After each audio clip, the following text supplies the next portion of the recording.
Well, if you thought I'd be in Houston, that's not the case anymore. So I've had to come with a backup plan. And instead, I am heading to Chicago for the Grant Park 165. So we are going to a NASCAR race, y'all. So welcome to the race vlog. Believe it or not, I can't believe we're actually doing one of these, like, no joke. Today, we're doing things a little different. And I am taking the Amtrak from St. Louis all the way to Chicago for this thing instead of me driving. I did do that drive to Minneapolis, so one, I didn't want to drive the car. Two, parking was not going to be fun to find for this race. And three, we have a new opportunity to try something new. Alright, I am on the move now, and it's going to be 5 hours, so I probably will sleep the entire time. Not gonna lie.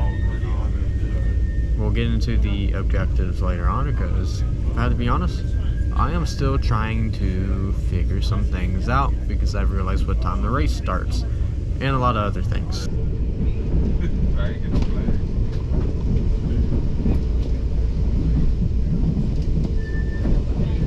We're gonna get in Chicago around 9:30 in the morning, and for our objectives, to walk the Chicago River, check out Cloud Gate, aka the Bean, and then our last one is take a selfie with the Buckingham Fountain. So we're gonna make these simple. They surround where this course is, so I wish we could get some food, but things open at 11 and that's not going to work for us, unfortunately. So we're gonna try to achieve these objectives very quickly, and then I gotta drop my stuff off as well because they have strict policies, so I'll have to get into that later on too. So other than that, I'll do a segment about the in-season challenge right now. Alright, well, if you saw Atlanta last weekend, that was a horror show to say the least. I was watching that in Minneapolis, and I can't say I was very happy, I'm not going to lie, but it ended up being a good race at the end of the day. But that's for another time. When this in-season challenge ends, I'll talk about these races. But anyways, for our matchups this week, we have Ty Dillon against Brad Keselowski. Ty Dillon looking to make a surprise run, as he already is. We have Alex Bowman against Bubba Wallace. That will be a good matchup as both those cars had issues yesterday. Then you have John Hunter Nemechek against Chase Elliott. I think Elliott, as in my bracket, will continue to move on. And then Eric Jones against Ricky Stenhouse Jr. That could end up going either way. And then we got Noah Gragson against Ryan Preece. Force looked a little fast and shown some speed, so it's a 60. And then Carson Hocevar versus Tyler Reddick is going to be the big matchup of the day, as I would expect both those guys to be in the top 10. Then we have AJ Allmendinger against Ty Gibbs, and then Zane Smith against Chris Buescher. So those are our 8 matchups for this in-season challenge. Alright, we have made it into Chicago. Let me get out of here real quick, and then, we'll do our thing. Okay, well, we are in the middle of downtown, so basically our first thing we're gonna do, we're gonna go check out the river and drop this stuff off at the hotel because I can't bring this GoPro in. I can't bring my normal stuff I bring to a NASCAR race. I literally had to buy like new sunscreen. I don't know if I really needed sunscreen out here, knowing the fact I haven't got burnt on my trips. But just to always be safe about that. So I did get that. So basically I'm going to be shoving everything into my pockets essentially. So it is what it is, honestly. We'll live with it. I understand that this is not 100% just a NASCAR race. It's more of kind of like a festival. So fortunately we have to abide by the very strict rules. And then when it comes to filming, I have a general admission seat, so it's going to be a matter of finding the best spot. I want to start in turn 1 to get the start of the race, but maybe after that we'll go navigate around and we'll try to have a little fun. This isn't going to be your normal race vlog whatsoever, so I'm looking forward to getting through the obstacles that we're going to deal with.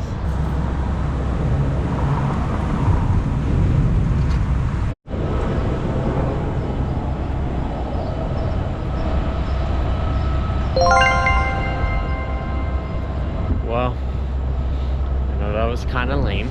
I honestly can't believe that there's a track for NASCAR just in the middle of the city. I don't believe it still. I'm really gonna have to see it for myself. So we're gonna get this thing dropped off and then I gotta get situated.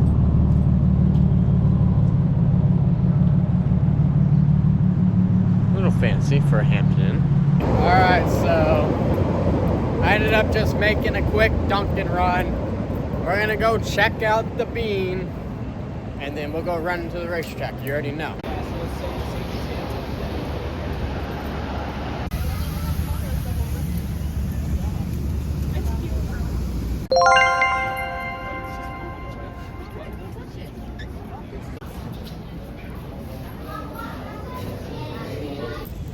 And now we are apparently getting into this track.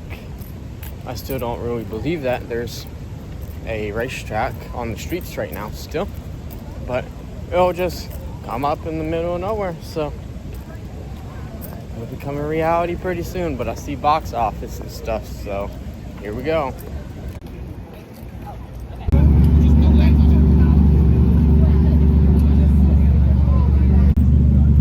Made it in here with no issues, so we're gonna see what all this is about. We'll go find ourselves the fountain, get our little picture with it, and then after that we'll go find our spot and chill in it.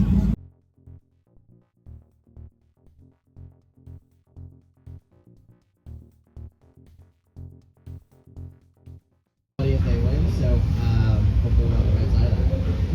Thank you, Alex. Have a good race. I appreciate you too. You're welcome. We just took advantage of that LA appearance and we got a nice little selfie with Alex Bowman, so pretty cool. We'll check out what's over here. I'm just gonna treat it as like a normal race day, but so far there's like people just wide open, like drivers, crew members, they're all in the wide open, so far so good. So I did the Toyota simulator.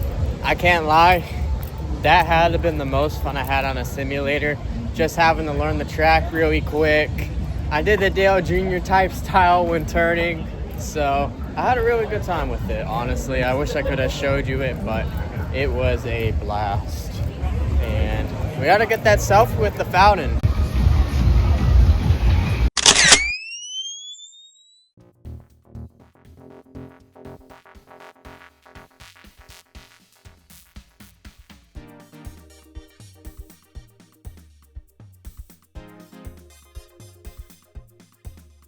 Alright, so this is going to be our hangout spot. We can see the front straightaway. We can see it going in the turn, I believe, 6 here. So we got a lot of really sick action that we'll be able to see just from standing right here. So I'm looking forward to it. Alright, so I'm going to throw these in here really quick. We're going to do my fantasy picks. My 5 guys in my lineup are all starting up front, and they all got pace. So I have Chris Buescher, I have Tyler Reddick, Ty Gibbs, and then I have Michael McDowell and Shane Van Gisbergen. I expect all of them to confidently run in the top 10, and based on speed, I'm going to go with Carson Hocevar in the garage. So just going to summarize those up real quick. I could have went with anyone, so that's what I went with. I'm going to do the fantasy matchups now. Those are all associated with the bracket, so I switched this one because both Bowman and Wallace are going to the back, so I have Wallace now. My other matchup, I have Ty Gibbs over AJ Allmendinger. I like the speed from Gibbs. And then I have Chris Buescher over Zane Smith. These are obvious ones. They're also in my lineup. And then my last one, this is a tough one, Tyler Reddick against Carson Hocevar. I'm going with Tyler Reddick since he is in the lineup, unlike Hocevar, who is in the garage, but I expect them to be top 10 for sure, so we'll just have to see what happens.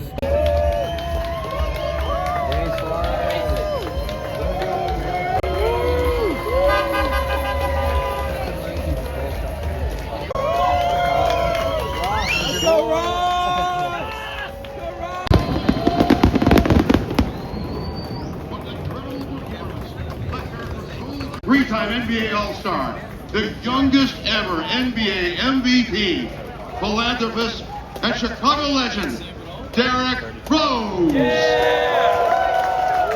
Chicago, let's go! Drivers, start your engine! As you can see, the turn 6 area really got swarmed, so I only stayed over there for the start of the race. And then afterwards, I ended up moving to a different spot, so there's not really a lot of content I got from this race, but hopefully you enjoy the video.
I told you this would be unique for a reason, so there's a red flag out for that big pile up in turn 10, aka traffic jam.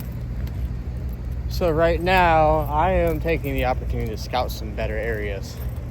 The area is good, but I'm not tall. I'm just not tall, y'all. I just want to make sure y'all got a view. I wanted to get us at least the start of the race over there, even though we really didn't see anything. A red flag like right now would be a pivotal moment, which is kind of why I'm doing what I'm doing right now.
Alright, well, good morning. We are on to the next day, and I'm going to give my final thoughts. We'll also look at what the in-season tournament bracket looks like now, and I'll give you my thoughts on the whole Chicago street race thing in general. Before we get into what I'm going to go into first, which will be the in-season challenge bracket, we end up seeing Shane Van Gisbergen get his second win at Chicago and his second win of the year.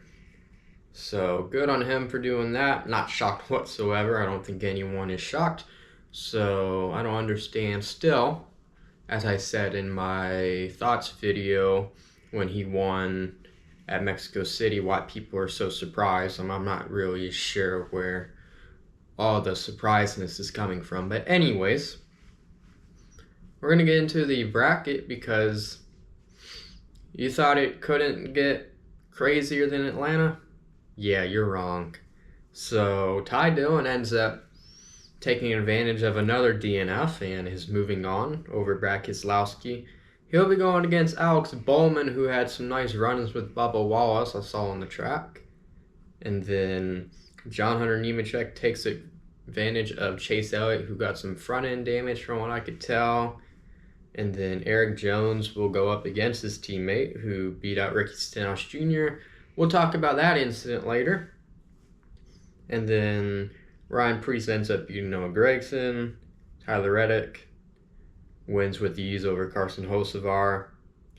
Then we have Ty Gibbs, who had a really good run, beat out AJ Allmendinger. And Zane Smith takes advantage of an issue from Chris Buescher and is moving on. So those are your 8 going into Sonoma.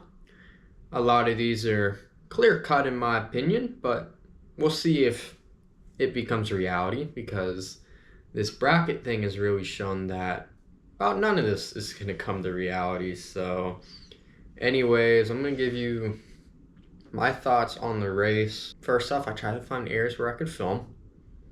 Turn 1 and 6 was chaos. So I just kind of walked around the track, and then I used my phone actually to look at the NASCAR app, like the live scoring where you can see where the cars are on the track. That was my go-to for this race to understand what in the world was going on. But overall, it was a very great experience, honestly.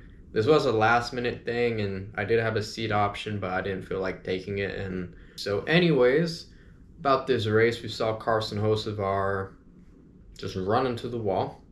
Took out a bunch of other cars with him. Not too happy about that. Whether it's fantasy, I don't think that would have mattered because he was in my garage. But not too pleased. Just really missed the corner. There's nothing else to say about it. Then we see stage 1 end, and then saw some split strategy. I saw Ryan Blaney end up winning stage. We end the stage 2, and notably I see Josh Berry very slow around the track after whatever happened to him, and it took a very long time for NASCAR to throw a caution, which is a common theme here. And then we just had some other incidents. I feel I want to talk about the incidents more than NASCAR missing stuff, because in turn 1, we saw Ricky Stenhouse Jr. bump into Joey Logano. I'm not too sure how the 5 got collected into spinning the 1, but Ross Chastain decided to lose his cool. Thought the 22 did it, so he decided to just pretty much not break into turn 2 and use the 22 as a break-in. He didn't just take him out, he took the 47 out as well, so very uncalled for in my opinion. And a bunch of cars were coming in too, so I understand we're having relaxed yellows, but that one was ridiculous. I won't be surprised if we see NASCAR say something about that soon, because I'm not going to lie, that was ridiculous. And then we're going to have people say, oh, Joey Logano does it all the time. When has he ever came in full gas and just wrecked a bunch of cars over something that someone didn't actually do? Let me know in the comments if you know, because I would love to see it. Because once the 22's in something, it's like, oh, 22's fault, oh, blah, blah, blah. He does this all the time. Show me when. Just let me know. I would love to see it, because I'm getting tired of the stupid shit. But it's just NASCAR fans at its finest. We talked about Denny Hamlin already. How, oh, he doesn't deserve to be in the playoffs. Now, literally shut the hell up with that. Anyways, that happened. And then towards the end, I see Cody Ware just banging into the wall, and there he goes to the tire barriers, and the white flag was not even out. And it took NASCAR about 40 seconds to throw a caution. Unnecessary. I don't know if rain would have gotten involved in overtime. I think it would have been possible, but we did miss out on an overtime finish. Whether you want to believe that or not, some people want to believe that, some people don't want to believe that. We probably would have saw a crazy finish at the end, but how it finished, I don't got like the biggest issues with it. So overall, I enjoyed the race, and it was nice to actually see it finish naturally and not have, not that the other things are unnatural causes, weather is natural causes, but you get what I'm saying. So about the experience itself, I had a very great time, honestly. I did feel left out in a certain amount of aspects, I ain't gonna lie. But looks like this thing is probably not coming back here, so I did want to experience it. Very cool experience, to say the least. It is one of a kind to watch cars just blast past you on the streets, going up to 150 something miles per hour. So very unique experience. So other than that, yeah, it was cool, but I think it's time to move on to opportunities. There's Chicagoland Speedway. Have never been there. I would love to see that. I'm not really too sure why we decided to actually stop racing there, all seriousness. I know they talked about maybe building some stuff around the track, but clearly nothing of significance has happened. So I would hope next year we get a chance at Chicagoland Speedway, and would love to have an opportunity at that. So the San Diego rumor's also out there. So I mean, I don't know what I would think about San Diego. I'm not a San Diego type of guy, but we'll see. We'll just have to see. So I don't know when a schedule will come out or anything like that, but that's pretty much going to be it for me. So a different type of race vlog, to say the least. So I'll be heading back from Chicago tomorrow. We're going to just have some fun out here. Haven't been out here in a while, so I figured just experience some stuff that I really like out here and show you a day. So that video will come out soon on the channel too. So if you've made it this far, thanks for watching. I'm sure it wasn't even this long, but that should be it for me. So y'all have a good one.